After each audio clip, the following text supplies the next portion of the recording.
Their actions were so brutal that they became known as the infamous Scissor Sisters. But what exactly happened for them to be given such a gruesome nickname? When body parts began to wash up in Dublin's river, it led detectives on a wild hunt to find and arrest those responsible. However, even after a double confession, the authorities had to work hard to find the others. And as they would soon find out, no one in this story was entirely innocent, including their victim.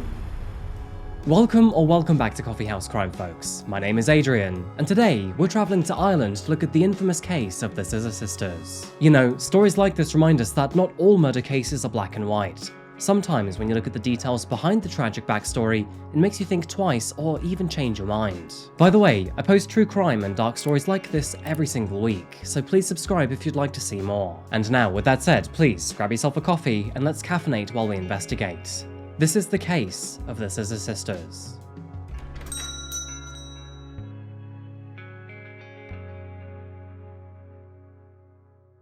Welcome to Ireland, folks. An ancient island country with a rich and cultured history driven by myth, legend, and religion. Ireland has been home to human life for over 30,000 years now, so of course it is no wonder why the Irish hold on to their heritage quite dearly. I mean, with such a deep history filled with bloodshed and, of course, the Great Potato Famine, who can blame them for being so patriotic?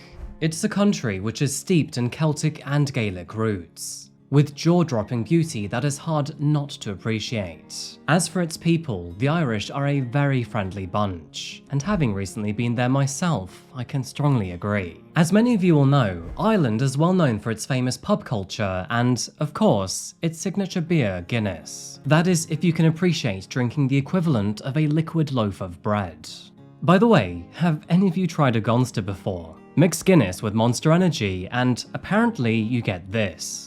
I mean, personally, I'm both terrified and kind of curious to try it. Anyway, today we'll be zoning in on Dublin, which is found in the Republic of Ireland. As the capital city, Dublin is the most densely populated area in the country, though even still, it has a modest population of only 550,000 residents. The city is built around the banks of the River Liffey, giving it both a social and laid-back vibe. This is no surprise, as the people of Dublin are famous for providing friendly welcomes to strangers. It is definitely worth visiting, with many ancient natural sites only a stone's throw away from the city. Take a step back into Dublin, and you'll be met with many pleasant sights, sounds, and smells. The city is crammed full of old Irish architecture, and markets dot the many streets around Dublin's old castle, and streets are greeted with the pleasant smells of coffee shops, bakeries, and fragrance shops alike.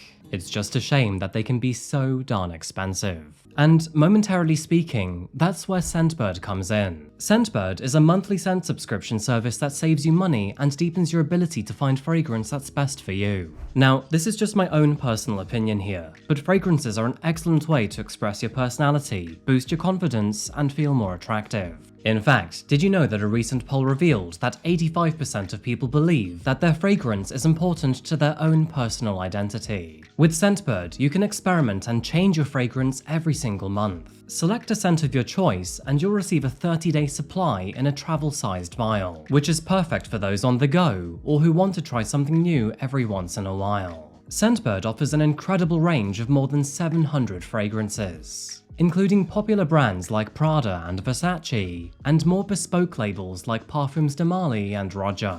The frustrating thing about fragrances is that bottles can cost up to $500, which is ludicrous in this economy. With Scentbird, I can try a fragrance for a slither of the price. Scentbird is exactly what I needed to find my own favourite fragrances, including Eros by Versace, the One by Dolce & Gabbana, and my signature scent, Leighton by Parfum de Marly. With notes of bergamot, lavender, and vanilla, I never leave the house without Leighton, and if it wasn't for Scentbird, I'd have never found this fragrance. So thank you, Scentbird. Oh, and by the way, having a new fragrance to try every single month is a great thing to look forward to, so why not give it a try? To add to that, you can try your first month of Scentbird for only $8, and then your following month at only $16.95. If you're interested, use my code COFFEE55, scan the QR code or click the link in the description below for 55% off your first order. That's only $8 for your first fragrance. Thank you to Scentbird for sponsoring this video, and thank you to you folks for supporting us content creators. Now let's get straight back to this case. Moving back to our story today, and as I was saying, you will find that the streets of Dublin are alive on any given day of the year. However, on March the 30th, 2005, a local in one of the quieter areas of Dublin would peer into the River Liffey, only to set their eyes on a morbid discovery. Floating along the river, they found a severed leg, which had been cut off by the knee and with its sock still on. Authorities were notified immediately, and the area surrounding the discovery was secured while investigations began. After all, they had only recovered a leg so far, and so several questions still remained. Where was the rest of the body? Who was this person? And how could they be identified? After careful observation, they determined that the leg must belong to a man, and soon enough, more of him was discovered. Over the following hours, divers scoured the River Liffey and found 7 more body parts. Parts of his arms, legs and torso were recovered from the murky depths. However, in order to identify him, they needed a face, which unfortunately was never found. And the strangest part of this discovery was still yet to come. Upon a post-mortem examination, it was found that the man's genitals had been entirely severed off, this being the other piece that would never be found. However, despite lacking a face and his jewels, the authorities persevered to identify this unfortunate man. Over the following days, several media appeals were made across Ireland, pleading for any information to identify him, and his identity would remain a mystery for several long days. That was until a man from Somalia came forward. Although he had nothing to do with the killing, he did recognize the t-shirt that was draped over the torso. He believed it belonged to a man that he had previously worked with, that being a 40-year-old man named Farah Swala Noor. Now, according to Farah himself, he had told his friend that he was actually from Somalia, and his family had all died in the Somalian Civil War. However, upon further investigation, it was discovered that actually he was born in Mombasa in Kenya, and that, furthermore, many of his family were still alive. Farah had spent most of his life covertly living in Ireland illegally, and unfortunately, that was for a very good reason too. You see, Farah's past was littered with criminal convictions, including public intoxication, abusive behavior, and even sexual assault. But unknown to Ireland itself, his crimes actually went far further than that too. In fact, back in the year 1997, he assaulted a 16-year-old girl who would go on to have a son by him. What is even more horrifying about this story is that this teenager suffered from mental disabilities, making her even more vulnerable and unable to consent. His horrifying actions would not end there either. He actually had 2 other children by other women too, also as a result of sexual assault. Astoundingly, Farah faced 8 charges of disorder and assault, but was only convicted on 3 of these occasions. And even still, he never served any time in jail. You see, due to his vicious nature, he never seemed to stay in one place for too long, not only to evade the law, but also to run from the many enemies he made along the way. But saying that, Farah was still able to make himself home in several areas around Dublin, usually with a girlfriend, a friend, or in government housing. Despite all of this terrible behavior, the legal system failed to ever deport him out of the country. And surprisingly, in 1999, he was given citizenship. He received citizenship simply because he became the father of an Irish-born child. And what's worse, we don't even know if that was consensual or not. Now, to those of you who believe that I always portray the victims in a positive light, this dirtbag is definitely an exception.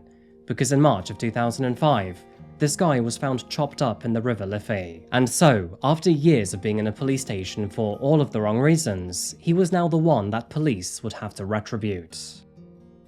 The man who had recognized the body through Farah's t-shirt would go on to tell detectives everything that he knew about him. This included the fact that he was unemployed, struggled with alcohol addiction, and was in a relationship with a woman who lived nearby in Richmond Cottages. So, this is where we meet the Mulhalls. Most notably 49-year-old Kathleen and her 2 daughters, 30-year-old Linda and 21-year-old Charlotte. And let me tell you folks, you better buckle up for this one, because I'm about to give you a very turbulent family history.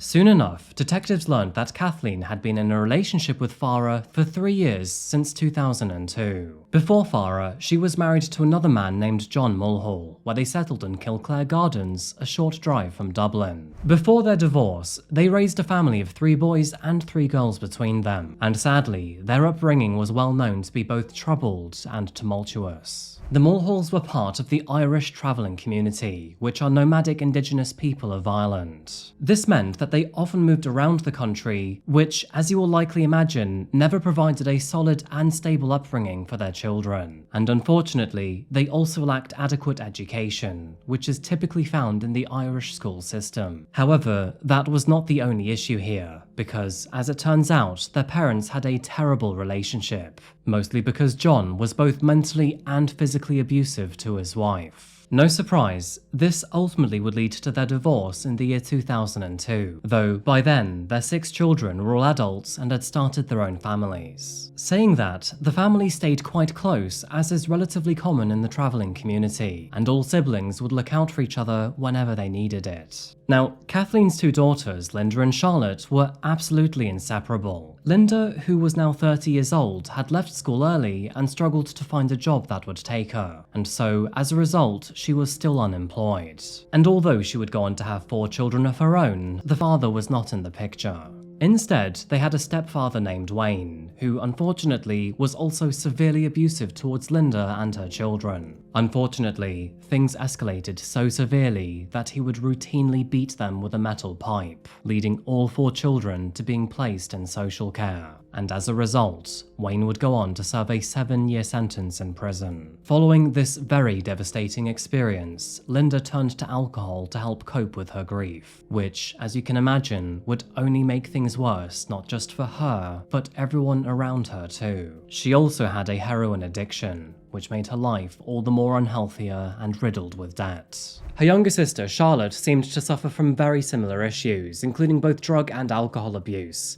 Between them, they would normalize this sort of behavior, and so this cycle seemed to be never-ending. The pair of sisters were rather notorious in their local community too, but sadly, for all of the wrong reasons, primarily due to their antisocial behavior, including charges of theft and criminal damage. And when Farah was added to this trio of dysfunctional women, well, things would only get worse. Not that Charlotte and Linda approved of the mother's new partner either. To them, he was just another abusive and violent schmuck. But even still, they put up with Farah for their own mother's sake. Because sadly, growing up around such behavior, it was almost expected to have an abusive partner. And so, this sort of cyclic abuse persisted between the 4 of them, and they would often argue and even fight one another. And despite all of them being unemployed, they would still often binge drink and take drugs together. This led to extreme debt and poverty amongst all of the chaos between them. And, as you can likely imagine, all of this would end in the most severe and tragic of ways. Now, although the authorities were familiar with the family and their troubling behaviour, they were basically helpless in solving this murder, at least for now. Farah was an unemployed alcoholic, and unfortunately, he had no family to apply pressure to the authorities. In fact, it would take the authorities more than 7 months to chase their only lead in the case. That, of course, being the Mulhall family themselves. But finally, after waiting so long, it was time to pay them a visit. After arriving at the property, all 3 women, including her ex-husband John, were arrested. And this is where it starts to get interesting. First and foremost, John was quickly cleared to have any involvement in his death. I mean, apart from having a rock-solid alibi, he had no motivation to kill the man whatsoever. However, in saying that, the same could not be said for the ladies of the group. Now, Kathleen, Linda and Charlotte all had matching stories. So far so good. However, all 3 of them were extraordinarily vague with the details they provided. And what's more, they all appeared to be rather cold towards officers. And these abnormalities intrigued the detectives, which was enough for now. Without any solid evidence or any proper reason to arrest them, all 3 of the women were eventually let go. However, it would be a sudden and unexpected confession that would eventually reveal the truth about Farah's death and seal their fates forever. It looks like guilt got the better of one of them, because their eldest daughter, Linda, had something to share. Living with a guilty conscience can be an unbearable burden, and Linda, she was never one to stay silent. She could no longer take it, and so, later that month, she turned herself in to the authorities, where she produced a voluntary statement admitting her involvement in Farah's brutal attack. Following this confession, police officers were able to acquire a warrant to search the family's home at Richmond Cottages. Upon entering the property, they were greeted with a rundown home that displayed clear evidence of drug use and paraphernalia. And despite the time that had already passed since Farah's death, faint bloodstains were easily identified in the living room, marking their failed attempt at cleaning up the crime scene. As expected, forensic analysis concluded that the blood did in fact belong to Farah, and this, combined with Linda's confession, was enough to arrest both her and her sister, Charlotte. Knowing that the game was now finally over, it didn't take long for Charlotte to confess to the authorities either, and now both women seemed to want to come clean about the story. And let me tell you, it is not for the faint of heart. It was on March the 20th, 2005, which was 10 days before the discovery of his body, that Kathleen, Farah, and her daughters were out in Dublin city centre together. Now, this marked the weekend of St. Patrick's Day, which, as many of you will know, is a very important holiday in Ireland. Although it has become less religious over the years, it is still a massive nationwide party for the country. And of course, you can always expect the Irish to have a drink or five to celebrate. So, who were they to go against tradition? The four of them drank heavily as they jumped around the various pubs and bars all afternoon, before eventually returning to Kathleen's flat in Summerhill. However, as you can probably guess, the drinking did not stop there. They continued to heavily binge drink well into the evening. And to make matters even worse, alcohol was not the only substance they were planning to abuse. As the night wore on, Kathleen, Linda, and Charlotte decided to take things up a notch by taking ecstasy, more commonly known as MDMA. As many of you will know, MDMA causes severe hallucinogenic effects that distort time and perception, enhance sensory enjoyment, and can even increase self-awareness and empathy. For good measure, they crushed up a pill and sprinkled it into Farah's drink to make sure that all of them were on the same buzz. And, as you can imagine, a sexually violent individual under the effects of drugs and alcohol was a recipe for disaster. While Kathleen and Farah were sitting on the sofa, Linda was perched on the arm beside them. It was at that moment that Farah touched one of them inappropriately, but concerningly, it wasn't his partner. Instead, it was her daughter. Despite her hesitation, he locked his arms around her, and enraged, Kathleen screamed at him to let her go. Nobody was in their right mind at the time, and sadly, things escalated rather abruptly. Having had enough, this was the vital moment that Kathleen screamed at her daughters to, quote, "just kill him for me." Charlotte grabbed a Stanley knife and then sliced Farah across the throat, sending him plummeting to the ground. Next, Linda picked up a hammer before striking him in the head. Through this attack, Farah had sustained more than 20 separate stab wounds, and his skull had been heavily caved inward.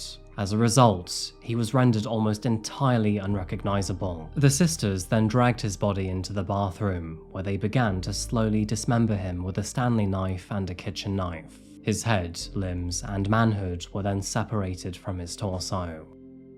With Charlotte and Linda performing the entire operation with only 2 small knives, you can imagine this took several hours to complete. And of course, this scene was very likely to be gruesome and bloody. Neither of the sisters were smart, experienced, or even sober during this time frame, so I can imagine that not only was this process riddled with mistakes, but it was extraordinarily messy too. Embarking into the night, Charlotte, Linda, and Kathleen then made several trips to the canal, which conveniently was only a few yards away from home. And as you can probably guess, they then put the bags they were carrying, which were filled with his limbs, into the river. All of Farah's body parts, excluding his head, was thrown into the dark waters, of course in order to avoid any sort of identification. Instead, the head went to Sean Walsh Memorial Park. Now, what's quite morbidly interesting here is that, in order to get to the park, they actually walked with his head in a shopping bag through a very busy shopping centre. I guess you never know what really is in that bag.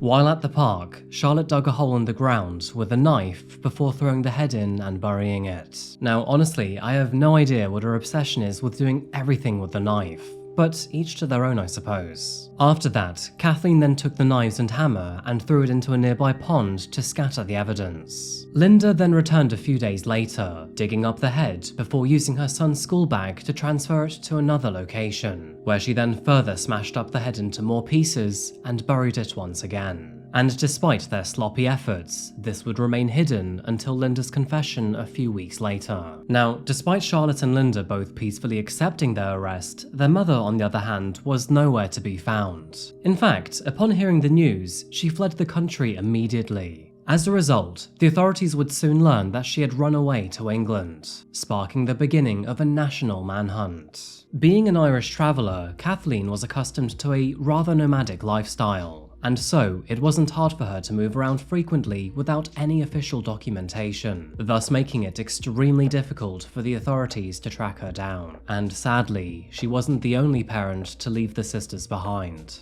Due to his own mental health struggles and the shame of losing his family, John Mulhall was found hanging in Phoenix Park in December of 2005, a mere few months after their confession. Due to the brutal nature of Farah's murder and the way he was killed, this case gained massive media attention, with news tabloids giving the two women the nickname the Scissor Sisters. Moving into the legal proceedings of this case, Linda and Charlotte went on trial 1 year later in October of 2006. Meanwhile, their mother Kathleen was still unaccounted for. It should be highlighted here that the trial would have been sooner if Linda had cooperated with doctors in dealing with her heroin addiction. However, she refused medication to help her with withdrawal and recovery, and it's believed that all of this was intentional to delay court proceedings. Following their confessions, the trial did not take long to conclude. However, the pair's defense was relatively solid to say the least. They both pleaded not guilty by means of self-defense, which is kind of understandable given Farah's previous behavior towards them, previous convictions, and blatant hatred towards all women. However, their efforts were futile, and ultimately Charlotte, being the one to initiate the murder, was given the mandatory life sentence. Meanwhile, Linda was charged with manslaughter instead of murder, as the jury accepted her defense of provocation. As a result, she was given 15 years behind bars. Now, interestingly, both sisters would appeal their sentences on the grounds of insufficient psychiatric evaluation. They also claimed that the jury were forced into a rushed decision by the judge. To this day, Charlotte remains behind bars, where her sister Linda was released in 2018. This was after serving only 12 years of her 15-year sentence. Of course, the media has tracked her down since then, but quite understandably, she expresses that she just wants to get on with her life and refuses to comment on her crimes. Ever since her incarceration, Charlotte's behavior in prison has been fairly controversial. Images of her holding a knife to a male inmate's throat have surfaced on numerous occasions, which, of course, prompted her to be moved to a women's-only prison. I mean, I guess quite understandably, she was in no mood to let any other man treat her poorly. Meanwhile, her mother voluntarily returned to Ireland in the year 2008 to face her own charges, namely 2 counts of providing false information, withholding information, and avoiding her arrest in the murder investigation. She would also plead guilty to concealing evidence. However, she denied having any physical role in the murder. In addition to this, she would also provide information to help the prosecution against her own daughters. But then again, I guess she was not planning to win any Mother of the Year award either way. Eventually, Kathleen was sentenced to 5 years in prison for her own involvement in the crime, meaning that she too is now a free woman. Being honest with you, I find this part of the story quite unbelievable, because this was a very small sentence for someone who witnessed and then concealed a murder before then deciding to evade the law themselves. And so, at the time of this video being posted in the year 2024, 2 of the 3 Mulhall women are now free to roam as they please. It's only Charlotte who remains behind bars. Due to the grotesque and violent nature of their crime, the Scissor sisters continue to gain massive media attention and are still often talked about to this very day. So much so that this case was recommended to me in a Dublin coffee shop. Farah Swaleh was, by no means, a good man. He was unemployed, often a public nuisance, abusive towards women, and chronically abused drugs and alcohol. He was also the father to multiple children, many of which were through abuse. And so, I'm not going to say that he deserved it, but I'm not going to say he didn't either. Domestic abuse is a very heavy situation. and this could be why these women only saw murder as a way out. There are many people out there who disagree with Charlotte's life sentence, believing that all she was doing was protecting her mother and sister from a very abusive man, and that, furthermore, the world is actually a better place without someone like Farah in it. It's evident that all of their antisocial lifestyles were a catalyst for chaos, violence, and crime, so maybe it was only a matter of time before a tragedy like this was to happen.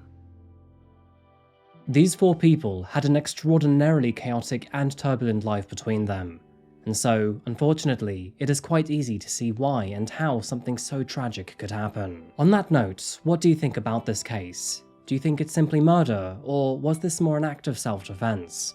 As always, let me know what you think in the comments down below. Anyway folks, I think that pretty much wraps this case up here today. First of all, I just want to say thank you so much for understanding my slower schedule in the coming weeks. Thank you again to Scentbird for sponsoring this video. Use the code COFFEE55, scan the QR code or click the link below for 55% off your first scent. And yeah, I think that pretty much ends this video today. Thank you again folks for watching, and as always, I'll see you again very soon for another one. Until that moment arrives though, remember to look after yourself, look after each other, and of course, stay safe. Thank you, and goodbye.